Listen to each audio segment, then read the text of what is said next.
Livro Eu, Meu Pavio Curto e Deus. Aprendendo a Irar Sem Pecar, de Lisa Bebre. Capítulo 10. O Poder da Confissão. Quando eu viajo, eu dou palestra para muitas mulheres queridas, que compartilham comigo que antes de me ouvir falar e antes de enxergar a si mesmos no espelho da minha vida, não se haviam dado conta do tamanho da sua ira. Muitas vezes elas choram e contam que não vem a hora de irem para casa, pedir perdão e de recomeçar. Talvez você esteja se sentindo dessa forma. Talvez tenha percebido de si mesma em minhas palavras e anseia por recomeçar. Você imagina que este livro foi parar em suas mãos por acaso? Não. Creio que foi pelo propósito divino. Quando encontramos outros cristãos cuja vida foi tocada em uma área que corresponde à nossa necessidade, a fé cresce e a esperança se renova.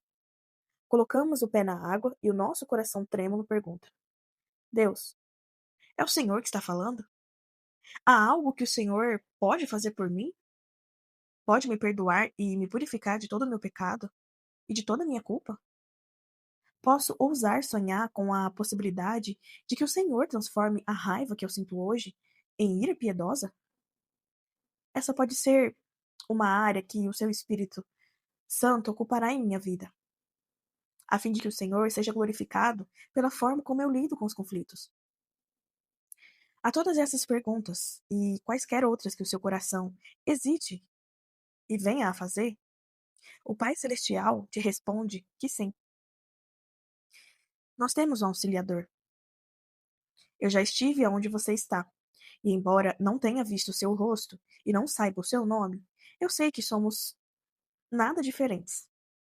Afinal, a Bíblia diz: não sobreveio a vocês tentação que não fosse comum aos homens. E Deus é fiel. Ele não permitirá que vocês sejam tentados além do que possam suportar. Mas, quando forem tentados, eu lhes providenciarei um escape, para que o possam suportar.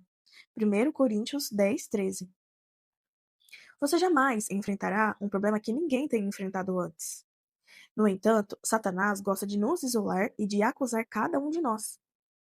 Ele sussurra mentiras como: você é a única que tem dificuldade com essas coisas. Está sempre sozinha. Ninguém é tão horrível quanto você. Eu sei disso porque, como você, eu também ouvi essa mentira. Deus não age com parcialidade. Isso significa que ele não favorece esta ou aquela pessoa quando se trata das suas promessas e sua palavra. Nosso Pai Celestial acolhe cada um dos seus filhos que se aproxima dele com um coração humilde e obediente. Lembre-se de que o Senhor não aceita os orgulhosos e arrogantes, mas sim os quebrantados e contritos. Antes de continuarmos, peço que se inscreva nesse canal, deixe o seu like e um comentário para me ajudar. Vamos lá? Ele não ouve os independentes, nem aqueles que se acham saber de tudo. Ele ouve aqueles que esgotaram seus próprios recursos e se cansaram de tentar.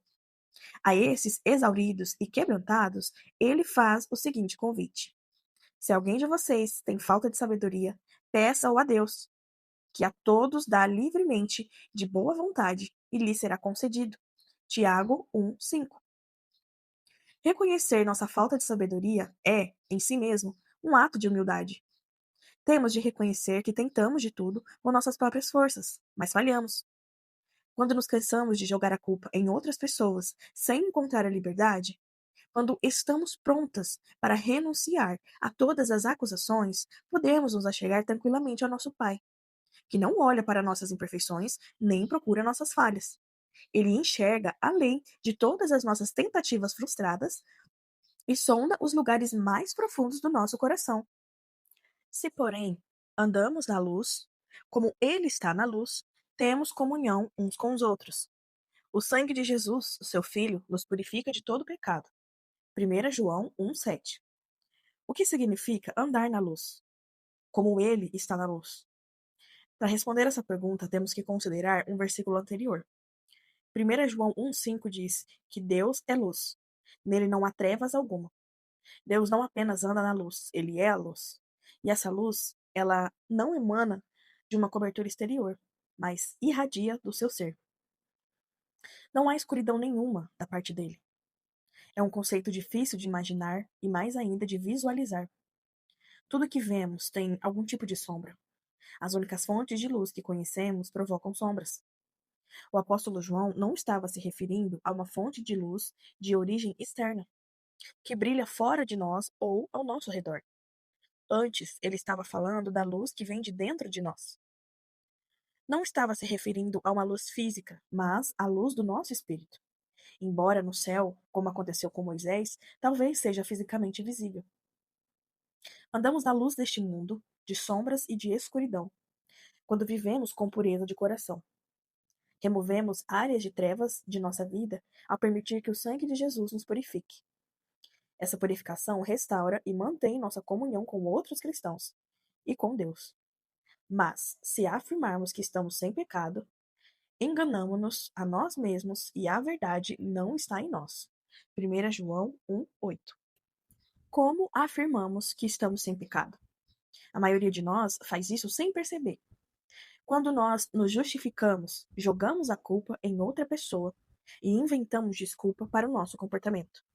Afirmamos, em essência, que somos irrepreensíveis. Podemos observar esta dinâmica em nossas conversas. Sinto muito. Sei que não deveria ter feito. Mas você me tira do sério quando faz isso. A maioria de nós conhece bem essa linha de raciocínio. De uma forma ou de outra, seguimos esse roteiro desde a infância. Esse não é, contudo, um pedido de desculpas. É uma forma de responsabilizar as outras pessoas. Não assumimos responsabilidade por nossas ações, nem nos arrependemos dela. Estamos apenas dizendo: sinto muito, mas você me irrita. A culpa é sua. Você me fez ficar com raiva e acabou sofrendo as consequências. Eu não tive escolha. Você me fez perder as estribeiras. De acordo com 1 João 1:8, quando seguimos esse roteiro e afirmamos que estamos sem pecado, enganamos a nós mesmos. E a verdade não está em nós. Uma coisa é reconhecer a verdade e outra bem diferente é vivê-la. Os fariseus eram especialistas na letra da verdade, mas faltava-lhes o espírito da verdade. Lemos em Salmo 119, 105, que a tua palavra é lâmpada que ilumina meus passos e luz que clareia o meu caminho. Os fariseus tinham um grande conhecimento, mas andavam em trevas. Jesus os chamou de sepulcros caídos, cheios de ossos de mortos. Por fora pareciam iluminados, mas por dentro estavam cheios de escuridão e de fedor de morte. Por meio de seus cargos e da realização de rituais, eles justificavam sua cobiça e a forma cruel que usavam a palavra de Deus. Cobriram-se de falsidade, no entanto, Deus não está à procura de cargos ou rituais. Não se impressiona com títulos ou com louvor de homens. Ele quer mãos limpas e corações puros, obtidos por meio de humildade, transparência e honestidade. Se confessarmos os nossos pecados, ele é fiel e justo para perdoar os nossos pecados e nos purificar de toda injustiça. 1 João 1:9. Jesus purifica aqueles que confessam. Trata-se, mais uma vez, de uma referência a andar na luz. A confissão faz indecidir luz sobre um problema. Confessar é reconhecer, relatar, responsabilizar, admitir, aceitar ou descarregar um peso. Quando confessamos, deixamos de arrastar conosco o peso das trevas. Assumimos responsabilidade e aceitamos a nossa parcela de culpa. Tenho que admitir que houve ocasiões em que inventei desculpas, até mesmo para Deus. Eu dizia: Senhor, eu sei que não deveria ter acontecido, só que essa pessoa me fez perder a compostura. Quando faço isso, não estou pedindo misericórdia nem purificação. Eu estou me justificando e saio de presença de Deus ainda me sentindo suja e ofendida, porque a culpa e a condenação me seguem como sombras, e a escuridão encobre meu caminho. Mas, quando reconhecemos abertamente não apenas nossas ações, mas também as nossas motivações, podemos ser purificados de toda injustiça. Deus perdoa nossos pecados e nos purifica. Pouco tempo atrás, comprei para o nosso filho Alexander uma camiseta nova, que ele queria muito. Infelizmente, na primeira vez que ele a usou, ele derramou alguma coisa nela. Então ele trouxe a camiseta para casa, mostrou para mim, olhou-me com seus grandes olhos castanhos e disse: Sinto muito, mãe. Não deu nenhuma explicação. Não culpou ninguém, apenas disse um simples sinto muito. Como eu poderia ficar brava? Sabia que ele estava chateado por ter manchado a camiseta. Não, não tem problema, eu disse. Vou tentar remover essa mancha. Ele foi bastante honesto sobre o que havia acontecido e cativante. Resolvi lavar algumas roupas de imediato. Com 4 meninos, encontro roupas para lavar a qualquer momento. Tomei todas as medidas necessárias antes de colocar a camiseta na máquina e, como ele havia me mostrado, a mancha, assim que aconteceu, eu consegui remover por completo. Ele sabia que eu estava perdoado, mas depois se sentiu restaurado. Ele não encontraria vestígios da mancha ao olhar para a camiseta. Creio que esse episódio pode ilustrar o que acontece quando confessamos o nosso pecado com sinceridade. Somos perdoados e as manchas do nosso pecado são tratadas com o sangue de Cristo e são inteiramente removidas do nosso coração. Deus, ele está disposto a nos perdoar e é capaz de fazê-lo. Mas, quando nós não confessamos os nossos pecados, de acordo com a verdade que está em nós, permanecemos manchadas com nossa iniquidade. Culpar outras pessoas e criar justificativas são sinais de arrogância na vida de um cristão. A palavra de Deus diz que não há nenhum justo, nenhum sequer, portanto. Então, se afirmamos que não temos cometido pecado, fazemos de Deus um mentiroso, e a sua palavra não está em nós. 1 João 1:10. Se afirmamos que não temos pecado, estamos contradizendo a palavra de Deus, porque todos pecaram e estão destituídos da glória de Deus. Romanos 3:23. Quando chamamos de fraqueza aquilo que Deus chama de pecado, dizemos que ele é mentiroso. Quando afirmamos que é impossível obedecer a palavra, segundo a qual não há tentação que não possamos vencer em Cristo, contradizemos Deus e fazemos dele um mentiroso. É fundamental que sejamos honestas diante dele e mostremos o que temos de melhor e de pior. Não há segredo ou motivação sombria em nosso coração que ele desconheça. Afinal, ele nos conhece melhor do que nós mesmos. Portanto, confessar não é uma questão de informar a Deus, mas de negar a nós mesmas e concordar com a palavra de Deus, que diz a verdade.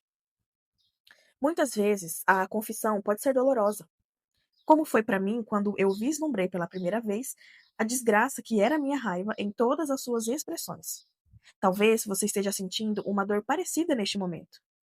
E talvez tenha medo de não conseguir mudar. Verdade sejam dita, muito provavelmente você não conseguirá mudar sem a palavra de Deus e a intervenção dele. Mas a maioria de nós tem grande dificuldade de mudar os próprios hábitos. Você já tentou com suas próprias forças e falhou. Agora é hora de deixar Deus fazer as coisas do jeito dele. É importante não imaginar o que Deus pode fazer no futuro com base naquilo que você fez no passado, porque Deus não é limitado por nossas falhas. A Bíblia diz: Deus se opõe aos orgulhosos, mas concede graça aos humildes. Tiago 4:6. Não conheço ninguém que gostaria de sofrer oposição do Rei dos céus e da terra. De acordo com outra tradução, Deus resiste aos orgulhosos. Não sei quanto a você, mas eu não quero que Deus resista nem se oponha a mim. Quero ser quebrantada e entregue a Deus, o que só é possível com a ajuda dele. Para que isso aconteça, porém, tenho de me humilhar por meio de arrependimento, confessar abertamente não apenas as minhas ações, mas também minhas motivações, e, portanto, apresentar quaisquer trevas presente em meu coração e aceitar o perdão divino, e o seu processo de limpeza e de purificação.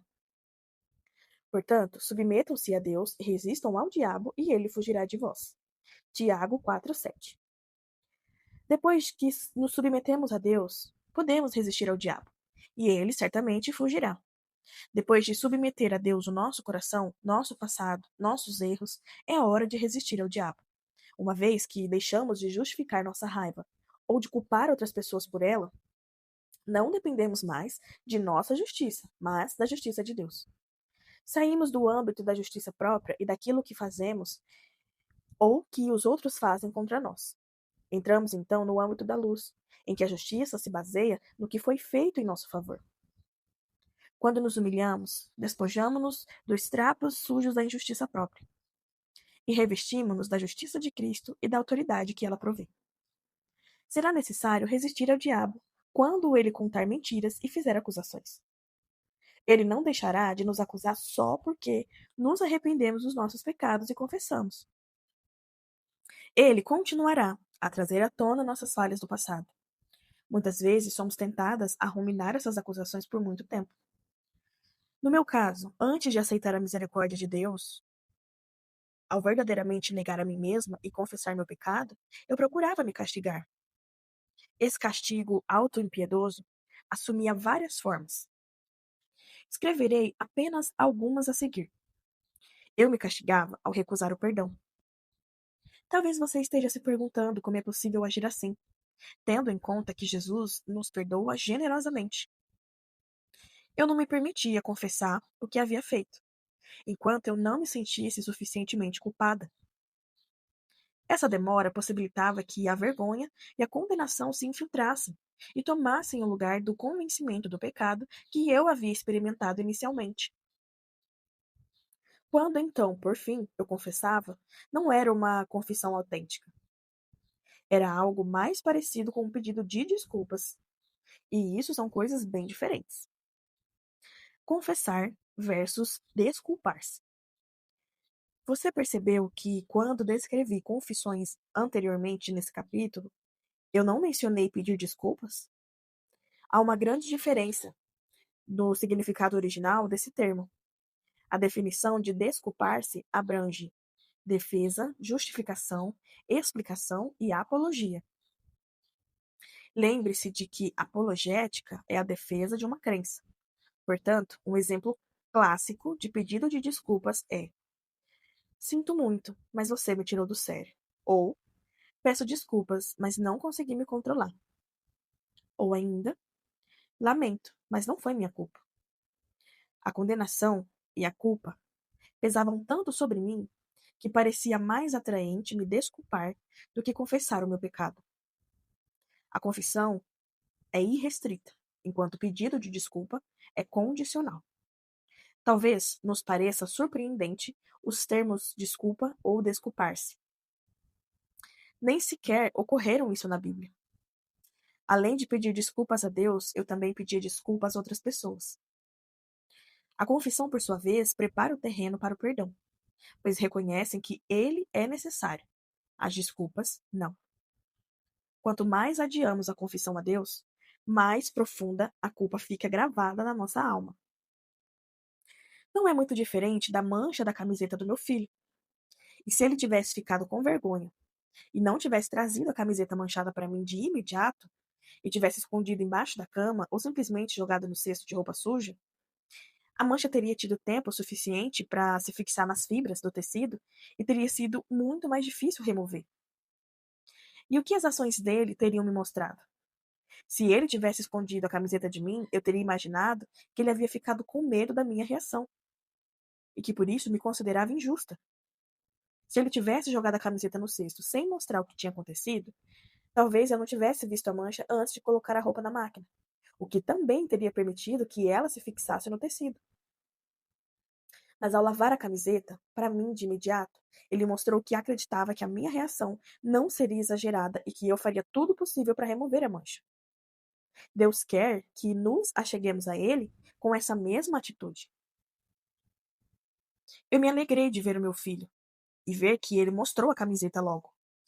Ter fé não é apenas crer em Deus, também é crer que Ele é bom e justo e que Ele recompensa aqueles que o buscam deligeiramente.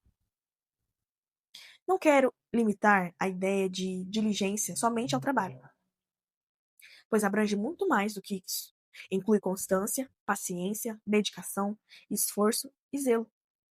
Alguém que se volta para Deus continuamente é um exemplo de diligência. Autopunição. Eu também me castigava ao recordar minhas falhas repetidas vezes e me repreender com severidade por causa delas. Como você pode ter sido tão burra, Lisa? Você continua cometendo os mesmos erros. Ninguém é tão ruim quanto você. Ninguém tem lutas como as suas. Todos os cristãos melhores e mais fortes são do que você. Ao permitir que esses diálogos interiores, cheios de acusações, permanecessem na minha mente, Eu esperava evitar outras infrações e usava a vergonha como um elemento motivador para nosso comportamento. Essa abordagem aumentava a consciência do pecado na minha vida, a ponto de me sufocar. Eu imaginava que as vozes acusadoras eram pensamentos de Deus a meu respeito. Quando eu me dirigia a ele em oração, um coral de acusação me impedia de ouvir a sua voz mansa e suave. Eu pedia desculpa para Deus e ao meu marido repetidamente. Mas, enquanto as palavras saíam da minha boca, eu me sentia condenada a repetir os meus erros. No entanto, da primeira vez que eu confessei meu erro e renunciei a eles, eu vi que a luz no fim do túnel estava perto. Percebi que não encontramos a saída de um túnel ou de uma caverna escura quando olhamos para as trevas, mas sim quando olhamos e nos movemos em direção à luz. Confissão e não desculpas é o que nos leva em direção à luz. Outra forma de autopunição era permitir que essa culpa se infiltrasse no meu relacionamento com meu marido e com Deus. Eu imaginava que eles não me haviam perdoado de verdade. Afinal, como poderiam, se eu mesma ainda não tinha me perdoado? Essa ideia me levava a construir um muro mental e me posicionar na defensiva. Deus não diz: castigue-se, martirize-se, quando estiver pagando preço, venha a mim. Não, ele deseja que não pequemos quando ficamos irados. Ele deseja que o sol não se ponha sobre a nossa ira para com as outras pessoas em relação a nós mesmos. Em Atos 3,19, Pedro se dirigiu aos mesmos judeus que pediram a crucificação do Senhor. Arrependam-se, pois, e volte-se para Deus, para que os seus pecados sejam cancelados, para que venha um tempo de descanso da parte do Senhor. Nessa passagem, Pedro fala de uma grande multidão, mas sua mensagem tem aplicação pessoal em nossa vida. Quando nos arrependemos, em vez de nos desculpar, nossos pecados são cancelados e nos podemos experimentar descanso no relacionamento com o Senhor. Somos levada e lavada de toda a impureza. Não há nada mais refrescante do que um banho completo. Tratamos de nossa confissão a Deus. Em seguida, falaremos sobre a confissão a outras pessoas. Capítulo 11. Pare antes que a coisa toda saia do controle. Não seria ótimo se houvesse uma forma de evitar todo tipo de conflito intenso? Isso eliminaria ou reduziria consideravelmente o tempo em que gastamos confessando os pecados que cometemos com a nossa boca. Se encontrarmos a fonte da contenda, poderemos evitar que ela se intensifique na nossa vida. Tiago perguntou: de onde vêm as guerras e contendas que há entre vocês? Não vêm das paixões que guerreiam dentro de vocês? Tiago 4:1. Mais uma vez, parece haver aqui um problema interior. Uma batalha entre desejos travada em nosso íntimo. Ele prossegue: vocês cobiçam coisas e não as têm. Matam e invejam, mas não conseguem obter o que desejam. Vocês vivem a lutar e a fazer guerras. Não têm porque não pedem. Tiago 4:2. É possível que essa não seja uma batalha nova. Talvez seja a persistência de sintomas de outra luta. E isso se parece muito com o conflito de Caim e Abel. É inevitável que esse tipo de conflito aconteça quando fazemos de outras pessoas a nossa fonte de provisão. Se elas são a fonte, também podem reter aquilo que precisamos. Se cremos que outros seres humanos provêm desenvolvimento e segurança, ficamos apreensivos e irados quando não estamos no controle. Tiago mostra aos seus ouvintes o motivo pelo qual há guerras e contendas entre eles quando, em vez de brigar, poderiam voltar os olhos para o céu e buscar da sabedoria de Deus. Quando pedem, não recebem, pois pedem por motivos errados, para gastarem seus prazeres, declarou Tiago, capítulo 4, versículo 3. Essas palavras costumavam me deixar confusa. Tiago estava se contradizendo? Não. Ele não estava admoestando seus ouvintes a pedir a Deus, e então lhes dizendo que seria inútil fazer. O que estava dizendo então? Bom, creio que podemos usar a seguinte parafrase para explicar. Vocês sabem por que estão sempre brigando? Por causa do que acontece dentro de vocês. Observem suas motivações. Quando vocês não recebem o que desejam, fazem birra e se tornam destrutivos. Continuam a cobiçar os bens e os cargos de outras pessoas. Então, vocês estão fora de controle e até matariam para conseguir o que querem. Vocês não podem ter o que querem. Deus não permitirá. E vocês precisam me perguntar por quê. Em vez disso, vocês se enfurecem e culpam quem está ao seu redor. Quando pedirem coisas com essas motivações, não as receberão, pois Deus sabe que elas serão desperdiçadas em seus próprios prazeres. Eu tive que colocar isso em prática com os meus filhos. Quando os meus lindos anjinhos eram pequenos, por vezes batiam em outras crianças, usavam nomes feios e tinham acesso de birra para conseguir o que queriam. Não muito diferente da mãe, né? No calor e na intensidade da batalha com uma criança de 2 anos, havia momentos em que parecia mais difícil para todas as partes envolvidas. Simplesmente, lhe dar o que queria era difícil. Deixávamos que a criança vencesse a batalha na esperança de que mais adiante nós vencêssemos aquela guerra. Talvez até fosse possível, mas apenas com grande dificuldade e com muito sofrimento, além do que no confronto inicial. Recompensar o mau comportamento é algo que, ao final, sempre se volta contra nós. Em última análise, não estamos ajudando a criança, mas prestando um desserviço. Deus é nosso Pai Celestial e o mais sábio de todos os pais. Ele sabe quando uma coisa desejada colocará o nosso caráter em risco. Precisamos confessar que houve ocasiões em que eu tive acesso de birra para tentar conseguir o que eu queria. Resmunguei e me queixei. Deus, por que eles têm e eu não tenho? E com isso mostrei minha cobiça. Ou bati o pé e exigi isto ou aquilo. Em outras ocasiões, foram questões interpessoais. Deus, o Senhor sabe que eu estou certa e eles estão errados. Diga ou mostre a eles que eu tenho a razão. Essa atitude era conveniente nas discussões com meu marido e com outros cristãos.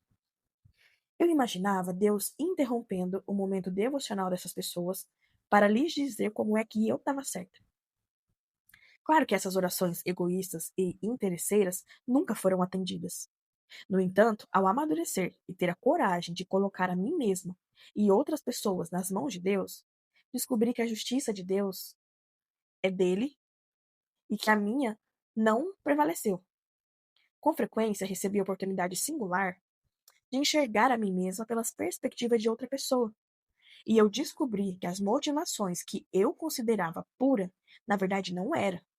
Convém lembrar que podemos estar certa e ao mesmo tempo erradas. Há outros motivos pelos quais nossas orações não são respondidas, e um deles é quando há conflitos não resolvidos. Portanto, se estiver apresentando sua oferta diante do altar e ali se lembrar de que seu irmão tem algo contra você, deixe sua oferta ali diante do altar e vai primeiro reconciliar-se com seu irmão. Depois, volte e apresente sua oferta. Mateus 5, do 23 ao 24. Quando o templo ainda não tinha sido destruído, as pessoas apresentavam ofertas diante do altar. Era um momento de reflexão e introspecção. A oferta era um animal sem defeito que cobria a iniquidade da vida do ofertante. De modo semelhante, nós nos dirigimos ao Pai em oração e preparamos nosso coração para apresentar um sacrifício de louvor. Ao sondar os lugares mais profundos da nossa alma, devemos confessar iniquidade caso ali a encontremos. Se, contudo, nos lembrarmos de um irmão que tem algo contra nós, Deus diz que devemos fazer uma pausa no processo, deixar a oferta e, primeiro, procurar o nosso irmão para nos reconciliar com ele. Por vezes, é mais fácil falar de resolução de conflito do que praticá-lo. Quando o conflito é entre cristãos, pelo menos temos os mesmos referenciais ou paradigmas para resolver o problema. Por vezes, contudo, as pessoas ao nosso redor não querem se reconciliar. Mas então o que fazer nesses casos? Certa vez eu tive essa experiência com uma irmã em Cristo. Sem querer, eu ofendi uma amiga e senti que se abriu uma brecha entre nós. Sondei meu coração e fui procurá-la. Eu perguntei se eu tinha feito algo que havia magoado ela ou ofendido. Comentei que tinha consciência de que muitas vezes eu ofendia as pessoas sem me dar conta disso e lhe assegurei que não desejava continuar agindo dessa maneira. Ela disse que eu não tinha feito nada de errado, mas a distância entre nós se manteve. Comprei um presente para ela e deixei um bilhete, pedindo perdão novamente. Não tive resposta. Voltei a procurá-la pessoalmente, mas ela me garantiu que eu não havia feito nada de errado. Porém, o distanciamento persistiu. Procurei então uma amiga em comum e perguntei se ela sabia o que eu tinha feito para ofender aquela pessoa. Ela não fazia ideia. Por fim, depois de ouvir tudo o que eu tinha a dizer, ela perguntou: Lisa, você pediu perdão para ela? Sim, respondi. Você a procurou? Sim, várias vezes. Se você já fez tudo isso e ela não quer conversar, é hora de deixá-la quieta. Essas palavras me libertaram. Eu entendi que havia obedecido à instrução de Romanos 12:18. Eu havia me sentido extremamente culpada e perdida, porque nem mesmo eu sabia o que tinha acontecido. Na verdade, é bem possível que ela não gostasse mais da nossa amizade ou que os nossos momentos de vida tivessem mudado. Vejo que alguns amigos entraram em minha vida e dela saíram enquanto Deus realizava obra em mim ou neles. Temos a responsabilidade de orar por reconciliação e perguntar a Deus qual deve ser o nosso papel nesse processo. Se, com humildade e amor, procurarmos a pessoa com quem desejamos nos reconciliar e ainda assim formos rejeitados, é porque ela não está em condição de interagir conosco. Ninguém gosta de se sentir rejeitado. A rejeição dói. Mas não fracassamos quando obedecemos a palavra de Deus. Se o conflito não é com o irmão em Cristo, mas com o adversário, Deus também nos aconselha a esse respeito. Mateus 5:25-26 diz: Entre em acordo depressa com seu adversário, que pretende levá-lo ao tribunal. Faça isso enquanto ainda estiver com ele a caminho, pois caso contrário, ele poderá entregá-lo ao juiz e o juiz ao guarda, e você poderá ser jogado na prisão. Eu lhe garanto que você não sairá de lá enquanto não pagar o último centavo. Esse adversário está tão determinado que levará você ao tribunal. Podemos quase ver a cena. Ocorre uma discussão acalorada que parece impossível de resolver. Cada lado se mantém irredutível no seu posicionamento. Por fim, um deles se cansa e resolve ajuizar um processo contra o outro. Agarra o outro pelo braço e diz: Agora, quem vai resolver é o tribunal. Antes que o outro sujeito consiga raciocinar, está sendo arrastado pelas pressas pela uma rua cheia no centro da cidade, até o fórum. É preciso pensar rapidamente. Quer se sujeitar aos custos dos constrangimentos de um processo legal? Ou seria melhor resolver a questão fora do tribunal e poupar-se de todo incômodo e despesa? Sempre é melhor resolver as coisas sem levar ao tribunal. Portanto, no caminho, ele começa a negociar um acordo. Como diz uma tradução, concorde com seu adversário. Jesus nos incentiva a chegar em um acordo antes que tenhamos que comparecer diante de um juiz. O que funciona no caso de um inimigo certamente dará certo no caso do marido ou de amigos.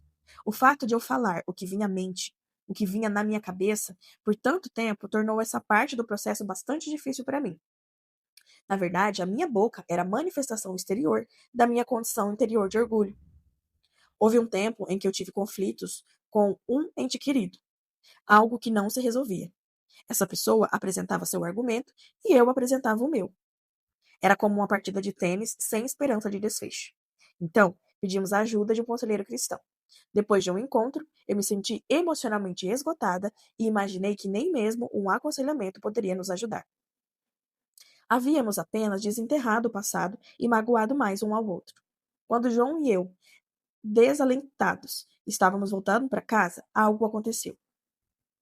Não importa quem esteja com a razão, não vou mais me defender, nem defender meus posicionamentos. Creio que eu estou certa e estou tentando fazer com que essa pessoa concorde comigo. Isso não vai acontecer. Eu amo essa pessoa. E ela está certa ou errada, eu prejudiquei nosso relacionamento. Portanto, farei o que for necessário para que haja uma reconciliação. Pela primeira vez em anos, fui dormir esperançosa de que Deus poderia realizar sua obra em nossa vida. No dia seguinte, quando voltamos a nos encontrar com o conselheiro, a primeira coisa que eu disse para outra pessoa foi: Só quero que você saiba que sinto muito por tudo. A princípio não fez diferença para outra pessoa, mas, de imediato, fez uma diferença para mim. Creio que o conselheiro se perguntou o que estava acontecendo comigo, levando em conta a mudança radical em relação ao encontro anterior. A outra pessoa mencionou mais um incidente para que avaliássemos. Sinto muito, disse eu. Não ofereci desculpas nem justificativas, apenas disse que sentia muito. Outro incidente veio à baila e mais uma vez respondi apenas com um sinto muito. Em pouco tempo, a tempestade entre nós foi se acalmando. Abraçamo-nos e saímos de lá, ansiosos para passar algum tempo juntos no dia seguinte. Deus é fiel à sua palavra quando nos sujeitamos a ela e andamos em conformidade com ela. Talvez a mudança não aconteça de imediato, mas certamente acontecerá. Mesmo que o coração de outra pessoa ainda esteja cheio de raiva em relação a nós, Deus nos guardará em perfeita paz. Muitas vezes, essa é uma situação extremamente difícil para nós, em especial quando estamos com um histórico de problemas com ira. A última coisa que desejamos fazer é ser a primeira pessoa a se render. Queremos lutar até o fim. E eu tinha a impressão equivocada de que estava vencendo quando conseguia ter a última palavra, mesmo que de soslaio. Eu pensava que quem vencia era aquele que acertava mais golpes, mas eu estava errada. Jamais vencemos quando não temos o controle da nossa boca, o que, aliás, é fundamental. Haverá ofensas que cada um de nós terá de ignorar, ou seja, relevar e enxergar para além delas ou acima delas. Ignorar uma ofensa é oferecer graça e misericórdia quando preferíamos aplicar o julgamento. Recapitulando, eis aqui algumas opções úteis para você parar antes que as coisas desandem e virem uma tempestade. Primeiro, examine o próprio coração à luz da palavra de Deus. Segundo, resolva os conflitos pendentes. Terceiro, solucione a questão ao concordar com o adversário. Quarto, controle a própria língua. 5. Seja misericordioso. Sexto, seja honesto. Sétimo, responda calmamente. Oitavo, dirigir-se a outras pessoas como gostaria que elas falassem com você. Nono, escolher as palavras com sabedoria. E 10º, ignorar ofensas e entregá-las a Deus. No capítulo seguinte, vamos tratar das consequências físicas da ira doentia. Nunca é demais valorizar a importância de resolver conflitos de uma maneira saudável. Capítulo 12. Quando o corpo fala. Membros tensos, dentes cerrados, olhos faiscantes, cabeça erguida e ligeiramente inclinado para o lado, em sinal de arrogante desinteresse. A mulher caminha com rapidez e firmeza no meio da multidão, consciente daqueles que estão ao seu redor apenas quando eles tomam conhecimento de sua presença. Está preparada para empurrar ou repreender quem se colocar em seu caminho. De certa forma, ela procura conflito, pois ele lhe dá propósito e a oportunidade de extravasar parte da sua atenção, que está acumulada, que ela sente se expandir em seu íntimo. Quanto mais tempo levar para liberar essa tensão, mais irritada essa mulher ficará, e mais exasperação causará a outras pessoas. Ela se aborrece no meio da multidão, no meio do trabalho, na igreja, no carro, no supermercado, em casa. Não tem onde se refugiar da raiva.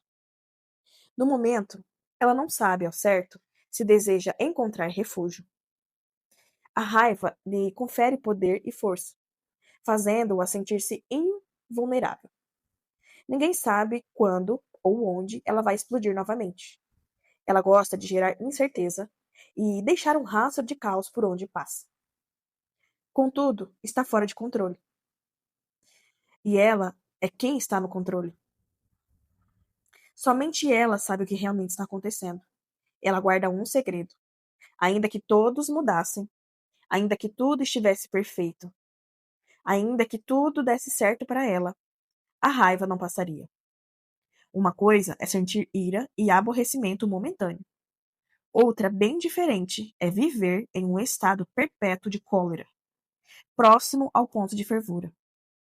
A qualquer instante, essa mulher pode aumentar a chama e deixar a raiva entrar em plena ebulição novamente. Funcionários, conhecidos e entes queridos aprenderam a evitar a todo custo que isso aconteça e procuram ansiosamente agradá-la.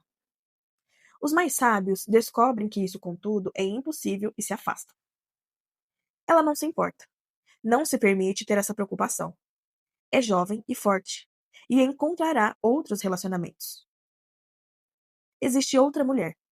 Seus ombros estão sempre encurvados para frente, como se estivesse se escondendo debaixo de um chalé que a envolve apertadamente. Seu olhar assustado se move depressa, reagindo a medos invisíveis, e depois ela assume a mesma expressão, distante, cheia de decepção. Seu pescoço também é encurvado para frente, sob o peso da cabeça, que se inclina com vergonha. Ao contrário da outra mulher, ela tem grande consciência das pessoas ao seu redor. Imagina que olham para ela com desprezo e falam dela em sussurros de desdém. Por isso, ela se encolhe na presença dos outros. Não é uma ameaça para elas, pelo menos não da mesma forma que para si mesma. Ela caminha hesitante por seu mundo de desconfiança e medo, sentindo-se usada e maltratada. São os outros que controlam a sua vida. Nada é justo. Ela é uma vítima. Ela é cheia de raiva, mas esconde dentro de si. Por onde ela passa, a rejeição a segue como uma sombra. Outros tentaram estender a mão e tirá-la do seu mundo escuro. Porém, uma vez que eles ficavam aquém da perfeição, ela desprezou suas tentativas e permaneceu na familiaridade de sua prisão solitária. Fui magoada repetidas vezes, e não vou deixar que isso volte a acontecer. Resmunga ela com determinação, enquanto vai se arrastando pela vida como um imã que atrai exatamente as ofensas que ela própria teme. Embora pareça improvável, a mulher forte e cheia de raiva e a mulher fraca e abatida se encontram em situações parecidas. É bem provável que ambas se sintam sozinhas, mesmo que já sejam casadas, pois lhe faltam o ingrediente básico para a verdadeira intimidade. Os anos se passam e talvez elas cruzem uma com a outra na rua e vejam refletidos uma na outra as linhas da testa franzida com rugas prematuras, os punhos semicerrados e as costas encurvadas. Talvez você se pergunte: essas não são decorrências normais do envelhecimento? Sim e não. Ninguém escapa da passagem do tempo e da força da gravidade. No entanto, nossas reações ao que acontece aos longos dos anos vão determinar a prontidão do nosso sorriso, a luz de nossos olhos e a suavidade de nossas expressões. As atitudes do coração se agravam mais firmemente no semblante do que na ilusão dos cosméticos. Palavras feias que brotam de um coração amargurado produz um semblante carrancudo, tão certamente quanto quem semeia vento colhe tempestade. Se cometermos a tolice de nos vestir de fúria, ou de nos cobrir com um manto de questões passadas não resolvidas, cedo ou tarde, sem falha, essa escolha esgotará nossa vida. Destruiremos relacionamentos ao nosso redor e nos voltaremos contra nós mesmas em ira autodestrutiva. É o que acontece quando o alvo de nossa ira são os outros e não nós mesmas. A ira pecaminosa ou a raiva nos faz empurrar para longe aqueles de quem precisamos e a quem desejamos ter por perto. A mulher foi projetada com cuidado e ternura. Não fomos formadas com ângulos pronunciados, mas com curvas suaves. Fomos criadas com grande capacidade para a ternura e compaixão. Sentimos o amor e a dor no profundo de nosso ser. Temos empatia e nos sensibilizamos diante da dor, das lutas, da perda, dos desconhecidos. E quando não nos é permitido expressar essas emoções de uma forma válida, corremos o risco de explodir ou de implodir. Deus deseja que sejamos saudáveis, apaixonadas, amorosas e compassivas. Quando não o somos, violamos o papel vivificador, fortalecedor e sustentador de nossa vida. Esse papel não cabe apenas para mães de família ou para mulheres casadas. De acordo com Provérbios 15:4, o falar amável é a árvore da vida, mas o falar enganoso esmaga o espírito. No lugar da língua enganosa, use palavras que curam. Comece a pronunciar palavras vivificadoras a respeito das suas circunstâncias. Aprenda a palavra de Deus e a devida aplicação a seu casamento, seu trabalho, seus filhos, suas amizades. Comece a abençoar essas áreas da sua vida e se recuse a amaldiçoá-las. Deixe que a palavra de Deus transforme sua alma e você colherá fisicamente os benefícios disso. Posso quase imaginar um adversário enfurecido, atacando e investindo violentamente contra o outro. Palavras cheias de cóleras e pronunciadas aos brados são acompanhadas de golpes penetrantes e dolorosos. Um deles trapassa o ombro, outro o estômago, outro o antebraço. Primeiro, a vítima fica atordoada, depois horrorizada e, por fim, prostrada ao chão.